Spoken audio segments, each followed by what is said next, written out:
Recorded live from Hong Kong and Toronto. Let's go! This is the PR and Law Podcast. The PR and Law Podcast. Turn it up. With your hosts, Cam McMurchie and Ewan Christie. Welcome to episode number 25. We've hit the quarter century mark of the PR and Law Podcast. I'm your host, Cam McMurchie, along with Ewan Christie. Hello, Cameron. Ewan's an employment lawyer and partner at Dun & Trun LLP in Toronto, Canada, and his firm's online at duntrun.law. I'm a PR guy based in Hong Kong and publisher of the Digital Bits PR and Communications newsletter at digitalbitspr.com. If you enjoy the podcast, please tell a friend. We are on social media, LinkedIn, Twitter, Instagram, and Facebook, and the account name is PR Law Podcast, all one word, PRLAW Podcast. And you subscribe to us on YouTube or SoundCloud as well, and we will take your questions on social media. Just use the hashtag PRLawPod, and we'll answer it on a future show. It's been a crazy week, Ewan. What's going on your side of the world? Well, first of all, I like that. The quarter century mark. Kind of a big deal. Yeah. Yeah. Hey, that's great. That's great.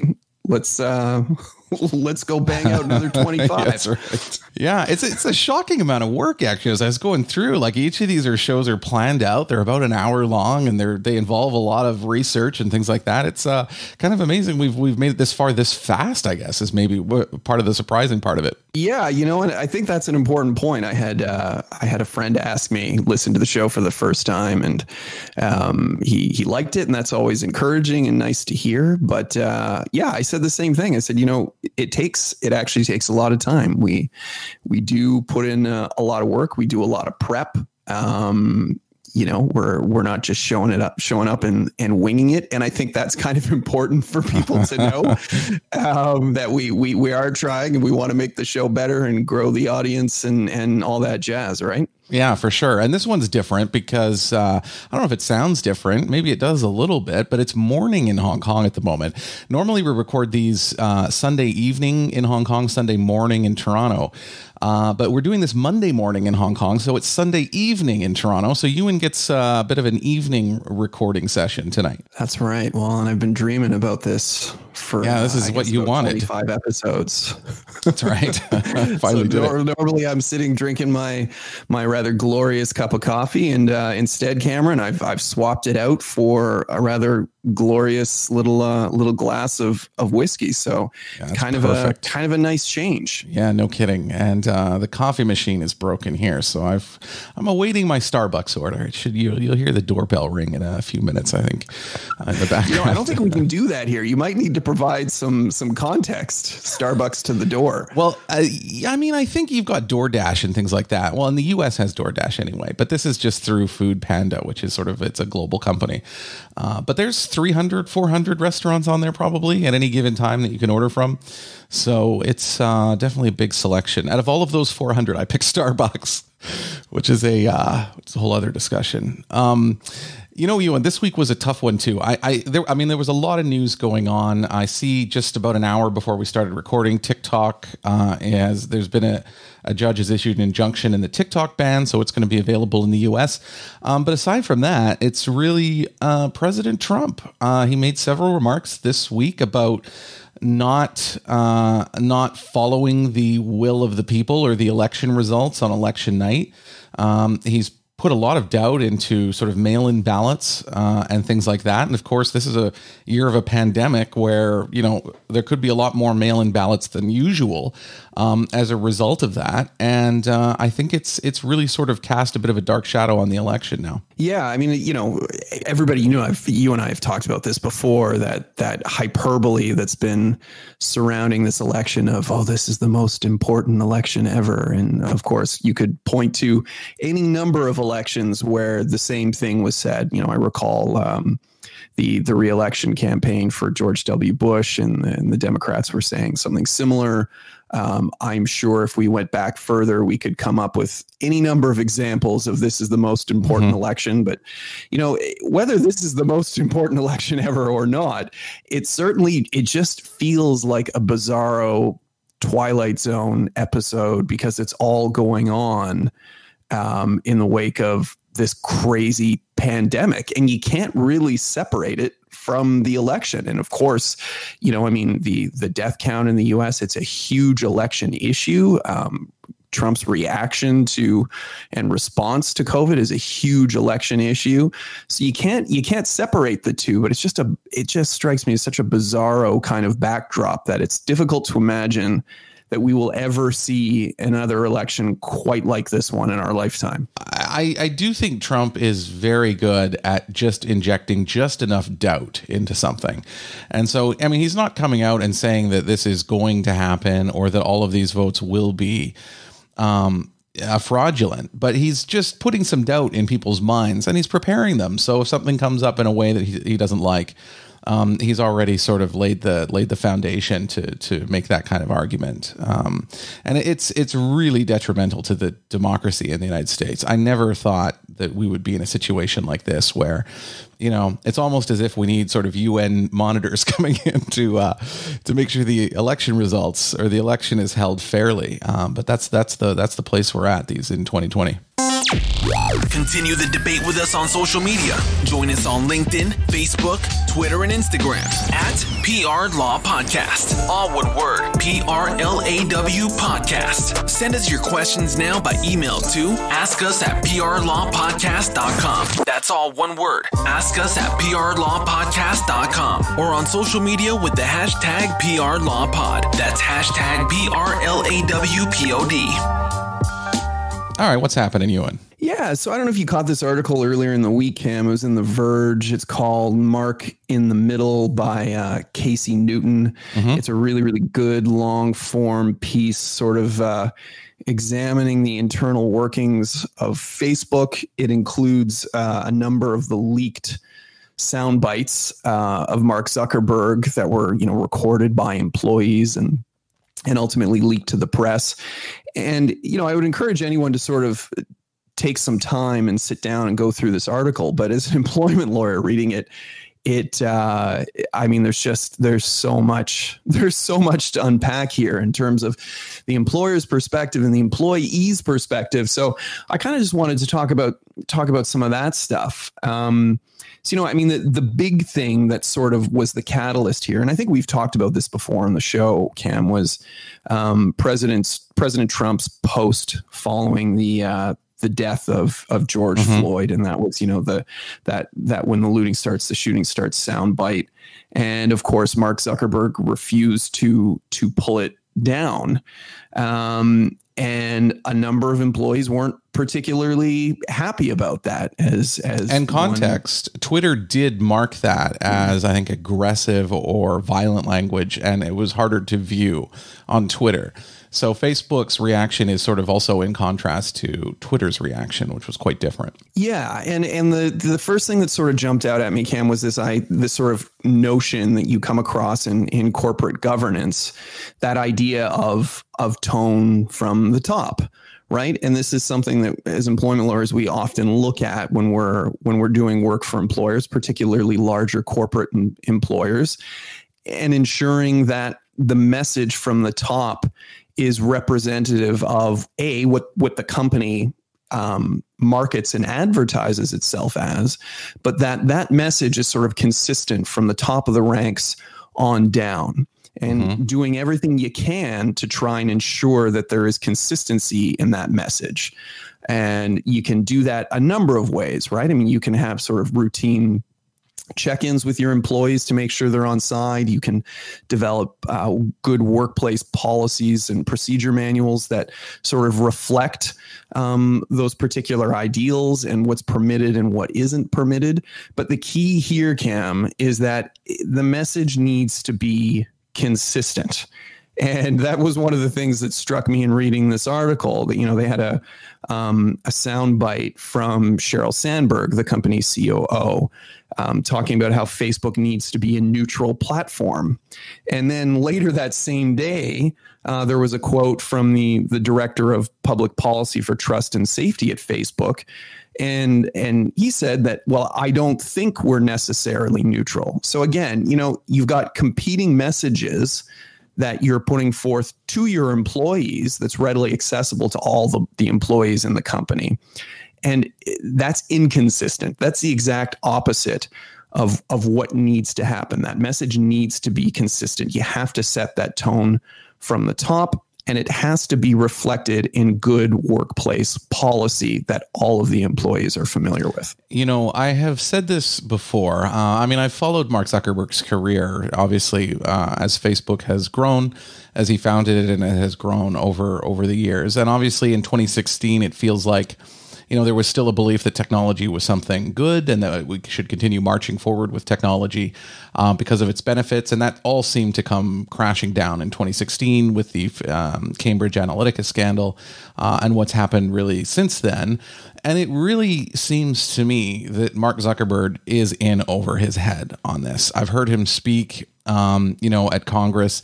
I've heard him take questions in news conferences, and then even with his own staff.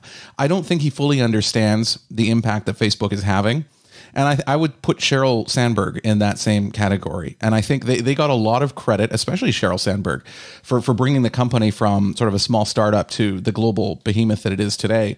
But I'm not sure that they understand the significance of what's going on. And these messages that are allowed to stay on Facebook, the damage that they're doing, the violence that they are causing, and even in some areas, deaths as a result of this, especially in a place like Myanmar. Now, I've gone a little bit off the beaten track here on this tangent, but you're right. There is inconsistency in their messaging, and it comes from different leaders at the company, as you mentioned. But it also comes publicly. Their message is inconsistent, and that's bad from a PR perspective too. Yeah, well, and I think you get back to this very simple notion of no company can be all things to all people, right? You have to sort of decide who you are, what you are, and how you're going to market and build your company.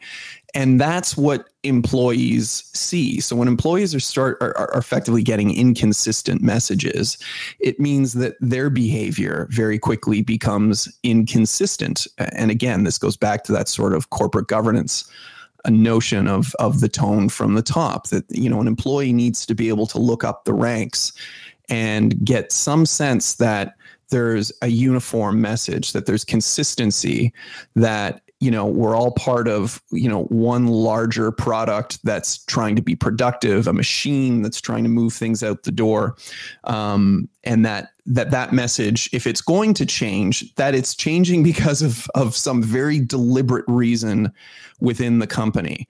And again, that if you're to try and avoid particular behavior among your employees, then reflect it in workplace policy and procedure manuals. You have to do that, and it has to sort of be message that's consistent, that's conveyed, that's put to your employees. So ensure that your policy and procedure manuals are provided to employees when you hire them and provide them with their employment agreements. They should effectively be presented and executed at the same time.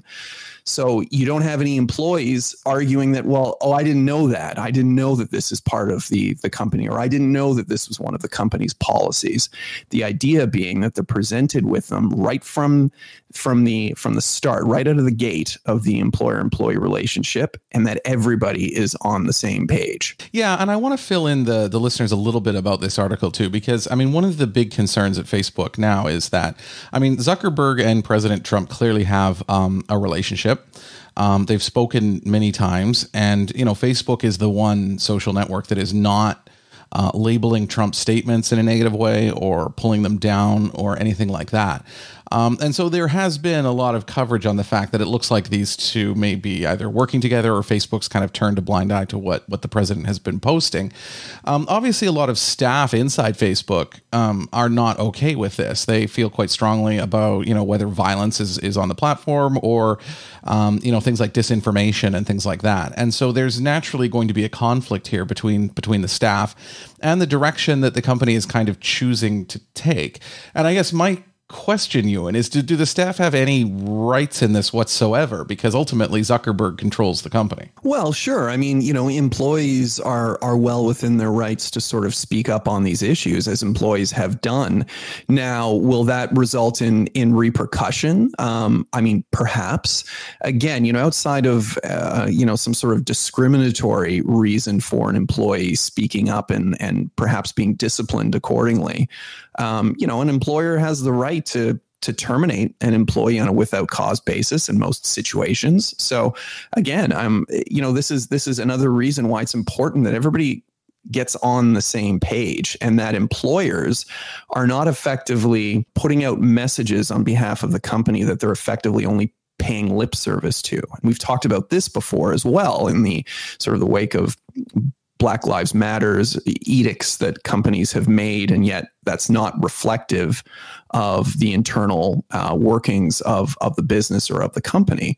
So yeah, can employees step up and complain? Sure. And I think in a large company, particularly a large publicly traded company, that kind of stuff is healthy. But it doesn't mean that employees effectively can say whatever they want, because of course they can't. And that, an employer has a fair amount of leeway and discretion in terms of disciplining and possibly terminating employees for these things. So, I mean, I do find this kind of a fascinating case study, only because, I mean, obviously where Facebook is in San Francisco is obviously an extremely liberal place. And the technology industry in general has been known as being very, very democratic, very, very liberal in thinking. But then you have sort of Zuckerberg working with President Trump on some of these things. And there were articles that appeared last week that talked about, even if TikTok is banned, the company this benefits the most is Facebook, because Facebook has basically bought any other social network early on that appeared to be a competitor of Facebook, WhatsApp and Instagram and others. But here we are, and Facebook would stand to benefit tremendously with President Trump sort of picking a fight with TikTok. So there's definitely a link between those two in some way. But Ewan, back to the question sort of internally again, I think there's probably a lot of people out there who are working in organizations where they do disagree with the direction of the company, the direction of leadership, the tone that leadership is taking. It seems to me that if this is the head of the company and he's sort of entrenched as Zuckerberg is with sort of the dual class shares that Facebook has, he's not going anywhere. That employees have little choice. Like they can raise it. You're right. There could be some sort of disciplinary action taken against them for raising it, which is another question, or they can just move on because this is not the company that they thought it was, or not the company that they want to put their name to. Is that really sort of the only choices available? Well, yeah. I mean, ultimately, yeah. You sort of have, I would say there's kind of one of three choices, right? You can kind of speak up and try and create some change internally in the company. Whether or not that's actually going to happen, obviously, is a subject of debate. You can keep your mouth shut, put your head down and just do your work. Or three, yeah, to your point, you quit and you go and work somewhere else because you've made the determination that you just don't agree with the company's direction and how they deal with things. That's really, those are your options. And I mean, from the employer's perspective, if they don't like the way that the employees are speaking publicly about the company, well, then, yeah, I mean, they can certainly alter workplace policies to ensure that employees are restricted from speaking publicly about the company in any sort of defamatory or disparaging fashion. They can create policies that would prevent employees from trying to surreptitiously record management, right? I mean, and let's be honest. That's how all of these leaks came to be in the first place. Was right. It was an employee on a call who recorded it and effectively leaked the call. And I get asked this question a lot.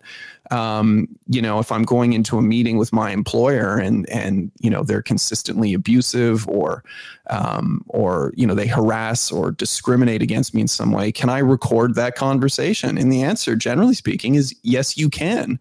You can record that conversation unless there's something contemplated in an employment agreement or in a workplace policy or procedure manual that says that you can't. So that's another option Facebook could do. They could crack down. But of course, we're not talking about some tiny little rinky-dink enterprise here. And I think we can safely assume that if the company did try and crack down on some of this behavior, it wouldn't be long before we were reading articles about that. And, what impact is that going to have on the company, on its ability to attract good employees down the road, on the share price? These are all concerns that Facebook would have to address. I completely agree. And, I will say, following the company over all of these years, I don't know if I've ever seen them exercise good judgment.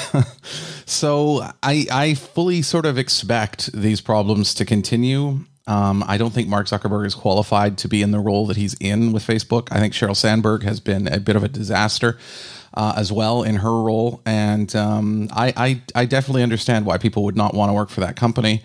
It's caused a lot of harm. And it seems like the leadership group is either unaware or it doesn't really care about the harm that has been caused. So it's in a serious situation.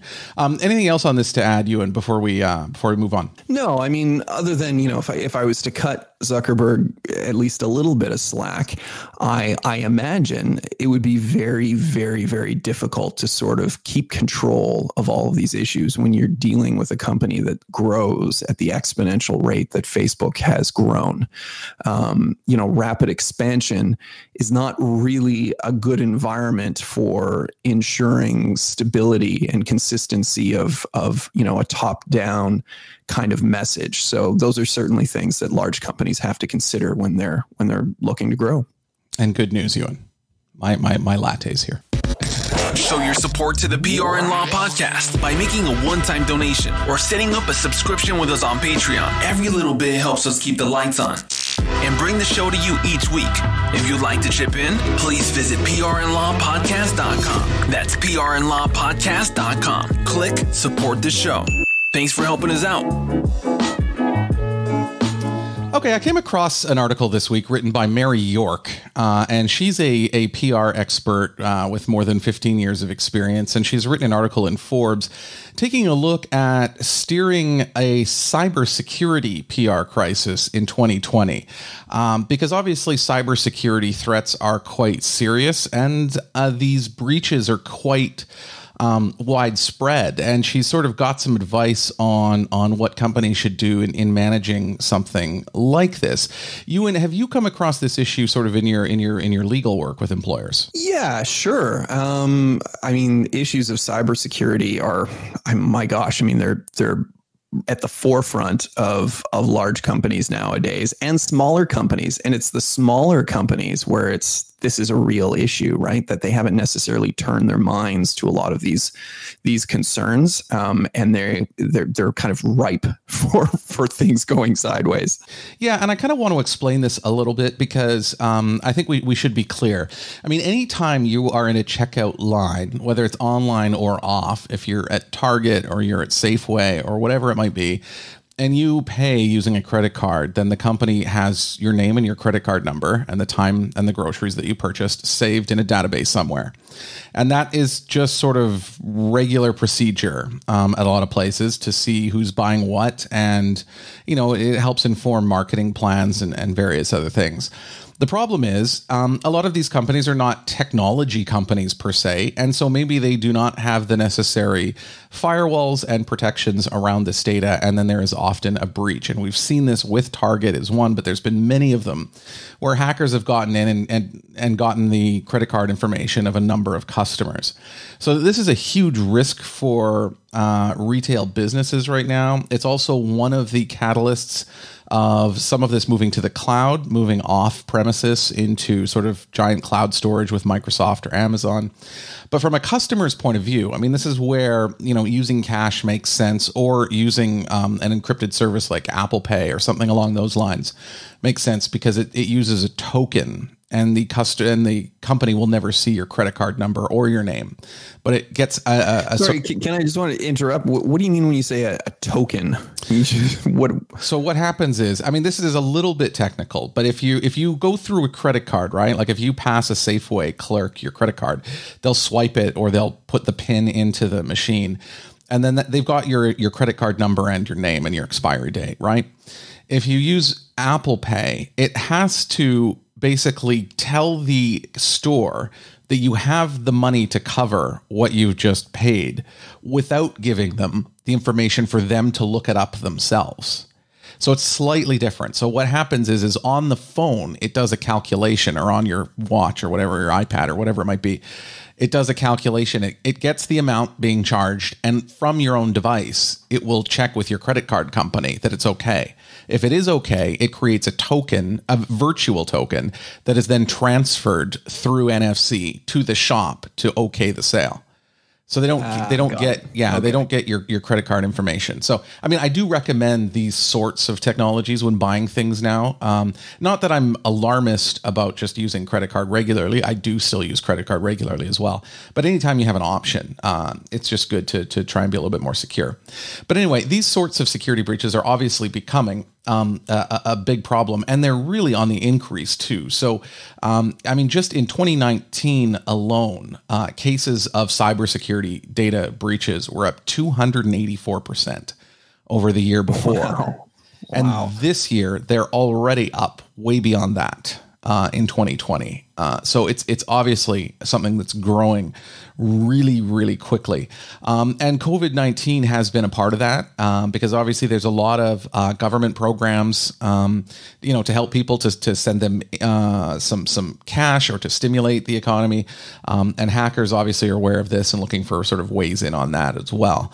And these breaches obviously do a lot of harm because a lot of people have said if there's a breach like this, they don't trust that company. And we've talked on this show, Ewan, about on the legal and the PR side, trust is so fundamental to a lot of how companies operate with their staff and with their customers and with other stakeholders as well. So absolutely, especially when their money's involved, right? Absolutely. So, I mean, there was a survey done in 2018 by a company called Ping Identity, and it showed that 78% would no longer engage with a company online if their information was stolen.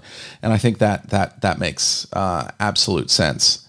So, I mean, what do you do if this happens? And I think when we're looking at it from a PR perspective, first, from a business perspective, I do think PR teams can ask questions about this at their company at the very beginning. So even though it's not your area, and even though sort of the IT and the sales procedures sit somewhere else, if you identify a potential PR problem, it's within your rights to raise that question and say, this is something that's going on with other companies in the world.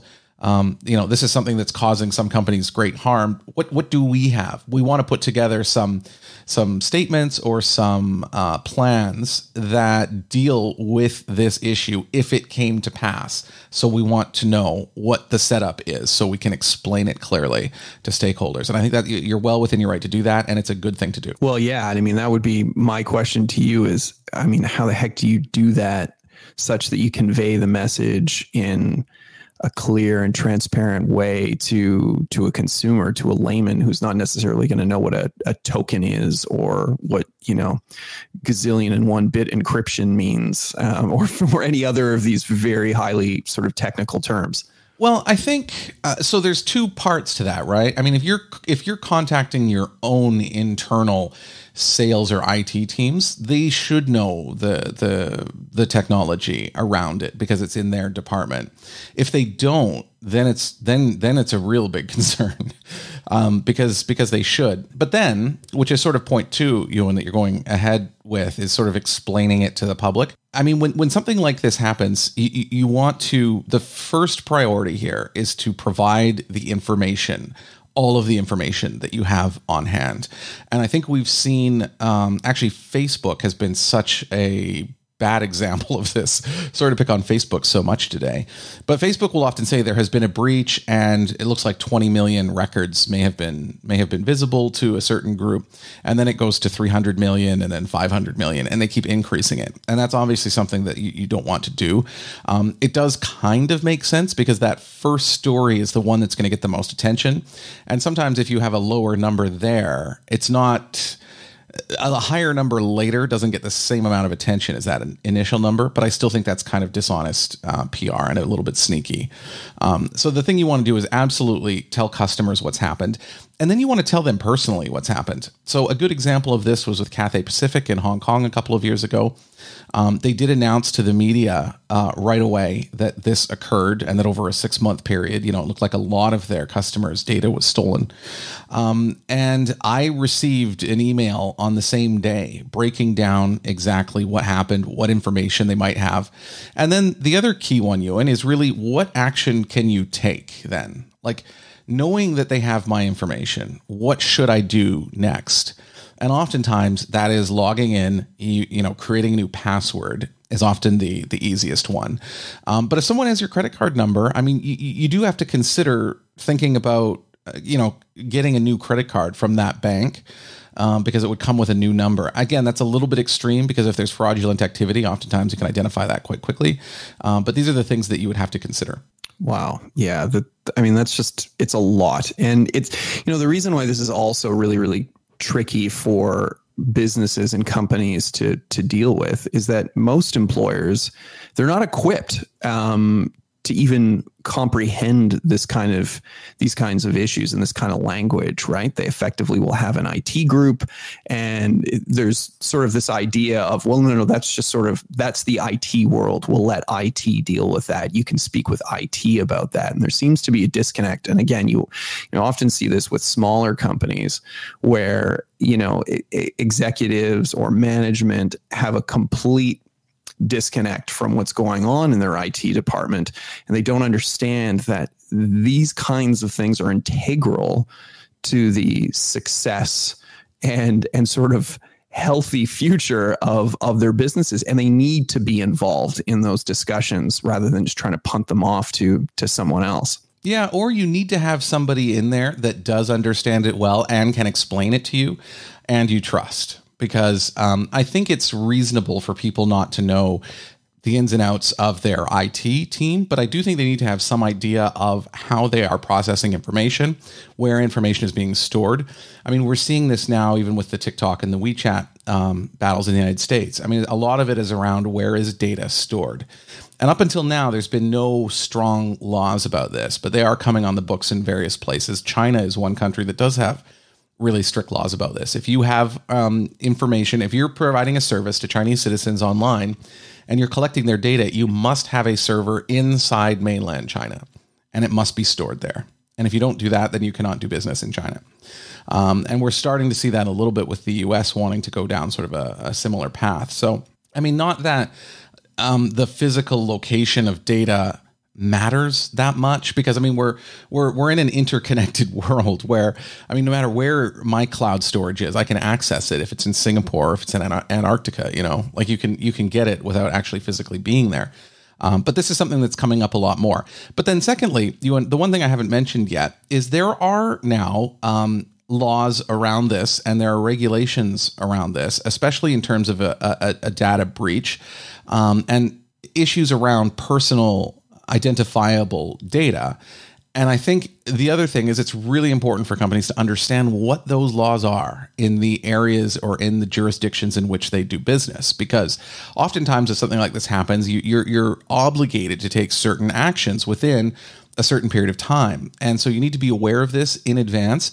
And this is why this is another one of these sort of crisis plans that you really do want to do in advance, because I mean, it makes sense anytime to try and think ahead of various crises that could happen. But this one has really significant legal implications. And so it's important to know what those are. Well, yeah. And the governing jurisdictions, right? I mean, this is a huge issue as well. If you're storing your data, I mean, in another country, and you've drafted or you've executed an agreement with that particular cloud storage company, the likelihood that they're going to say, and hey, if you have any legal issues, no problem, we'll come to wherever you are and you can sue us locally. That's not how it works, right? You have to go inevitably to wherever they are and abide by the governing legislation of wherever that company is based or wherever that company has decided it wants to be based. That's that can be a huge problem for a company because, of course, you're not necessarily going to be familiar with the governing law there. And that can be a problem for any of your customers who ultimately have their own personal data stored on that company's servers because they're, through effectively as a third party, have agreed to have their data stored elsewhere. And, the ability to retrieve that could be very, very difficult down the road. One thing important to note here, which is in the article, who I mentioned, or what I mentioned was written by Mary York, who's a PR expert. This is in Forbes, and I will put a link in the show notes. One interesting point that she makes in here too is if you have a data breach or if you have some kind of cybersecurity incident and data is not taken, then it may not be necessary to alarm your customers and your staff either. You do need to take a look at exactly what was accessed and when and for how long and what are the implications of that. Because there are data breaches that happen where it appears that nothing has been taken or it was almost a challenge to break in for the hacker, but they don't actually do anything. And this is not uncommon. And then you have to really take a look at what should we say then. And it's never with the mind of trying to hide information, but you also don't want to, alarm people if their data was not affected and is still safe. So these are the sorts of decisions you have to go through. Well, yeah, I mean, but how do you convey that message? How do you say, oh, by the way, we think that your data may have been taken, but don't worry, it's okay. I mean, how do you sort of blunt that blow, so to speak? Once you tell users that their data has been taken? Yeah. This is not easy. It's not easy. This is an organization basically telling its own loyal customers that it has let them down in a pretty profound way. And it has abused the trust that was put in them. And I think that's a serious thing for a company to do. But in these cases, always on the PR side, it's like you're not going to convince your customer that you're fantastic in the area of data security. There's nothing you can say to turn this into a giant positive, which is why the honesty really is the best way, and the information and being as transparent as possible is really the best way to do this, because you've already let your customer down once by having this happen. The least you can do is be frank with them about what has happened and what they can do about it. So like I said, Cathay Pacific sent that email, which was quite direct. It talked about who or when the breach happened, what information was available, what may have been taken, the fact that my name and my information was in that database. It also told me what information of mine was in there. So my email address and my password to log into Cathay's website and my Asia Miles number. I mean, all of this was in that database that they could take. And then they suggested that I, change my password and potentially change credit cards. So yeah, that's really awful to have to say that to your customers. But at the same time, you do have to say it. This is one of those times where you have to do it because the fallout, if you either delay or if you try and downplay it, you're risking leaks coming out drip by drip over time with some of this damage, and it's going to make the situation 10 or 100 times worse than if you just came out at the beginning. Do you feel like a lot of consumers, though, Cam, are becoming almost desensitized to these messages? I mean, this has just become so commonplace that a company that whose services you use online is sending you an email saying, hey, your data may be compromised, or, you may have to change some passwords or something like that. It just seems to be so common now. Do you think that consumers are starting to just get desensitized and thinking that, well, this is just clearly a, sort of an everyday part of being a consumer in kind of a virtual world? So I'm stepping a little out of a PR role on this one into more of a personal role, but I do think you're correct. I think people are desensitized to it. I think it's happened enough times, especially when you look at something like Equifax, the credit agency in the US that was hacked a couple of years ago, and hundreds of millions of Americans had their data known, or 150 million, I think. which is huge. I mean, it's almost half the country. So yeah, I think people are desensitized to it, but it worries me because it's so important. Your information, it's not just about the fact that you purchased peanut butter at Target on this day. It's that your habits and your routines can say so much about you and help unlock other parts of your life.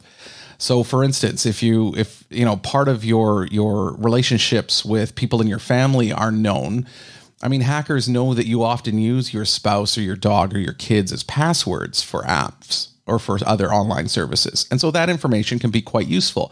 So even something that seems benign at first might have some value. And personally speaking, this is something that I'm concerned about all of the time. And so I'm using an email provider that allows me an unlimited number of aliases. So for instance, for Facebook, I'll have an email address only used for me to log on to Facebook. And that means Facebook cannot track me. That's the email address that they have. And so they look around the internet to go, let's see what else Cam is doing. And it does that by email address. So you, and in your case, with your email or anyone's, it will take your Facebook email address, which for most people is their normal email address, and then run it through all kinds of searches and algorithms and go, oh, he uses this email address over here and over here and over here. And they can pull all that data together and then follow you. And this is happening to everyone, basically. And so one way around that is, to use different aliases for different emails. But when you start getting into that, that's a little bit technical, does require a little bit of thought to do it in an easy way. And I think people aren't really predisposed to spending time on this sort of thing, thinking about it or actually taking action. And it's unfortunate because I think the fallout is quite substantial. Yeah. So, I mean, so to that point, do you feel like PR guys in this domain are effectively and PR women, excuse me, PR people are fighting an uphill battle in this regard, that really you're sort of damned if you do, damned if you don't. You have to convey the message to the consumer that, yes, there may have been a data breach, but I mean, it really just sounds like most consumers aren't taking this stuff particularly seriously at the best of times anyway. So how do you sort of craft a message when you know that most people effectively aren't listening to it anyway? Well, this is boiled down to almost anything in PR. You cannot guarantee an outcome. You cannot guarantee that your audience will listen to you or believe you or take action based on what you're saying. That goes beyond what you're capable of guaranteeing. What you're doing is trying to use words and use your actions to compel some sort of action or understanding. But whether or not they do it is really beyond the scope and the remit of a PR person, or I would say a lawyer maybe too, potentially, because you can come to somebody and say, this is what happened, this is the threat, this is what we think you should do, and this is how we think you should protect yourself. But you can't actually make them do it. And that's where the ball really sort of is in the hands of the people who are out there shopping and out there buying things online and taking actions online and signing up for services. They have to have some kind of awareness of what's happening, an interest in what's happening, and then action. And if they don't, it's really unfortunate. There is nobody out there kind of looking after them. You hope that these companies that are taking your data are managing it prudently. But if you take a look at all the different, magazines or newspapers or services or online chat programs or whatever it might be, a number of companies have your information, and not all of them are going to be managing it prudently. And so this is a risk that we take. And it's, I still think that we have not seen the worst of this. And I think I've said to you before, I do expect someday that there will be either a hack or a data leak or something whereby, I should be able to go to a website and type in you and Christy and see everything that you've searched for on Google over the last 7 years, which is how long Google stores that information. And think about that. That's remarkable because people have searched for many private and personal things, whether it's, illness or medication or fears or personal things going on in their lives. And if you had access to that information, it would be catastrophic, I think, for a lot of people.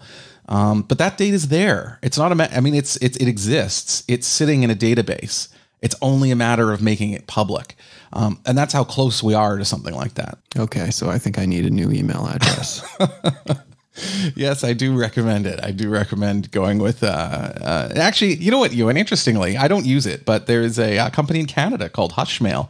And they're based in Canada, and they're renowned kind of worldwide for really secure email and aliases and things like that. It's well regarded. But I have no product endorsements in this podcast, Ewan. We make nothing off. Oh, we've done a pretty good job at avoiding that, actually. Yeah, good. Exactly. Good. Exactly. Anyway, that's it on this, Ewan. So let's talk about what we're interested in. Wait a minute. Check this out Whoa, hey, check this out. No, wait. Check it out. I want you to check this out. on the PR and Law podcast. What have you got, Ewan? Well, Kim, I'm really, really, really into the new Fleet Foxes record. It's called Shore. I think it's just a fantastic record. It seems to just somehow be more appropriate in a pandemic kind of environment, where, you know, I'm indoors a lot more than I might otherwise be, or I'm, you know, isolated from other people more frequently than I might otherwise be. This is Fleet Foxes is the project of Robin Peckenold.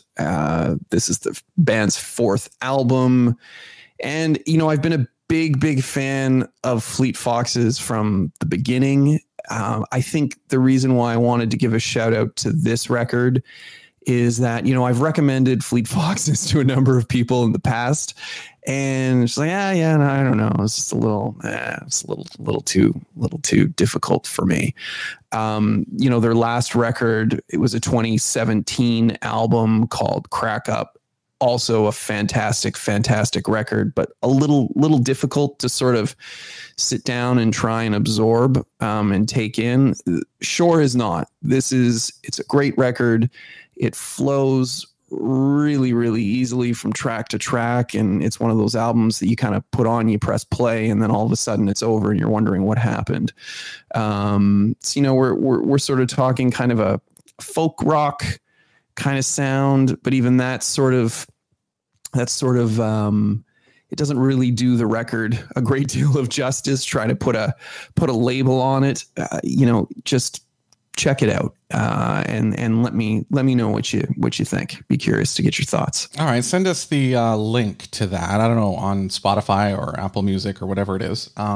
It is on whatever streaming service. Again, you know, we're not giving shout outs here, Cam, or any endorsements. So it's whatever streaming service you may happen to use. Of course, I would recommend one thing that Fleet Foxes have been really, really fantastic at doing throughout their catalog is the quality of their production, quality of their arrangements, their mixing is fantastic. So if, like me, you have a penchant for, you know, the physical copy, go and buy the vinyl, man, and you know, do the band a solid in that regard. All right, well then let's link to their website or something, and, you know, but send us something to throw in the show notes.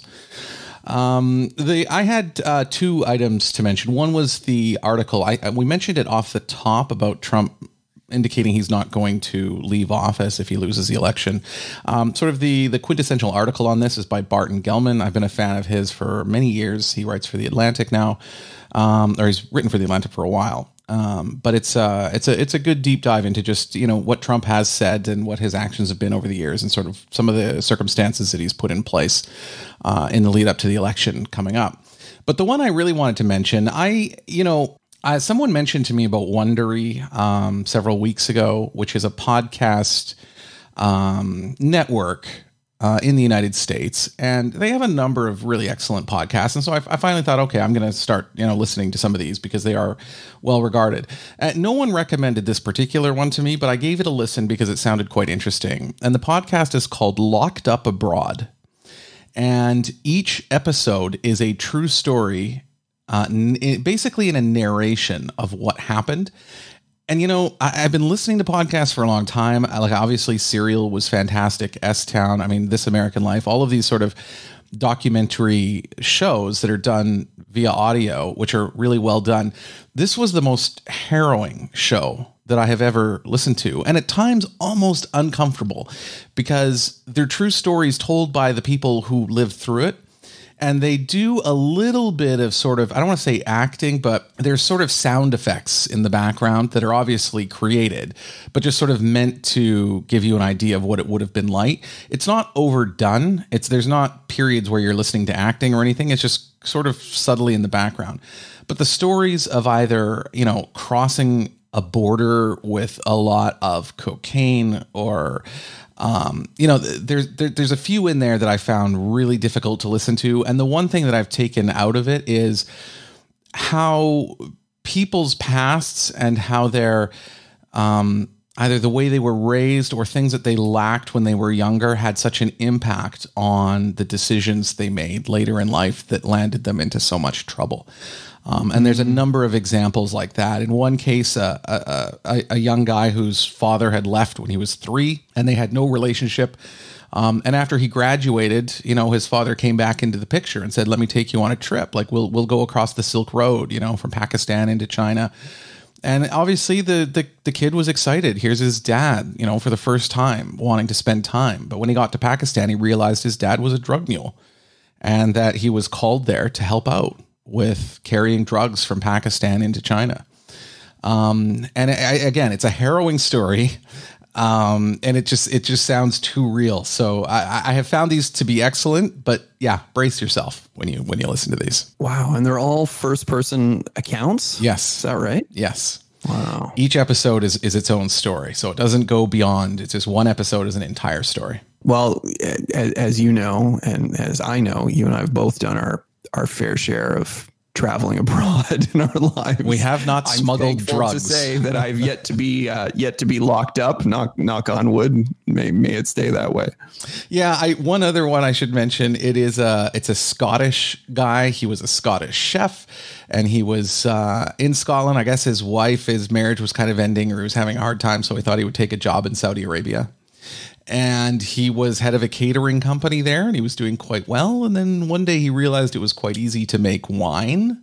Saudi Arabia is a dry country, and he started selling the wine. And of course, it started ramping up, and he found himself in a world of trouble after a while. And so that's another one that I recommend, those two in particular. So a Scottish bootlegger in Saudi Arabia. Saudi Arabia, of all places. Oh, wow. Anyway, anything else, Ewan, before we wrap this one up? No, I think that's it. But, we seem to, again, we just seem to fly through everything. That was just seems to, and maybe because it's nighttime here, Cam, and it's not morning. Time always seems to go by a little bit faster at night than it does during the day. That is true. It's an overcast day here in Hong Kong. My latte has been fantastic, by the way. But how is that even warm? I mean, what is it? You waited like 15 minutes for a latte to show up at your door. How is it still hot by the time it gets there? Now, think about that. 15 minutes from Starbucks to my front door. That's marvelous. It's lukewarm now, but I'm almost finished, so it's all right. But I'm now contemplating ordering another one. All right. Well, then maybe we should wrap this up. That's it. You can order another one. Of course, you do live in downtown Hong Kong. You could, of course, just walk out your door and go pick one up, right? Yeah, that requires putting pants on. So I'm just going to skip that for now. Shorts, I should say. It is 30 degrees here. Okay. Now we probably should. Yeah, we probably should. Yes, we're going very unintended direction. Oh, thank you, and we apologize for you joining us today. It's been great having you listening to this show. Don't miss a future show and all of the excitement that comes with it. Please subscribe in your podcast app of choice, or you can subscribe to our YouTube or SoundCloud channels. You can also follow us on social media: Facebook, Instagram, Twitter, and LinkedIn with the account name PR Law Podcast. And don't forget questions. Tag us with your question at the hashtag PRLawPod, and we will answer in a future show. Thank you so much again for joining us. For you and Christy, this is Cam McMurchie. Light it up. This has been the PR and Law Podcast with Cam McMurchie and Ewan Christie. If you enjoyed the show, please share it with a friend or leave a review. You can also join us on LinkedIn, Twitter, Instagram, and Facebook by following our account at PR Law Podcast. That's all one word, PRLAW Podcast. Thanks for your support.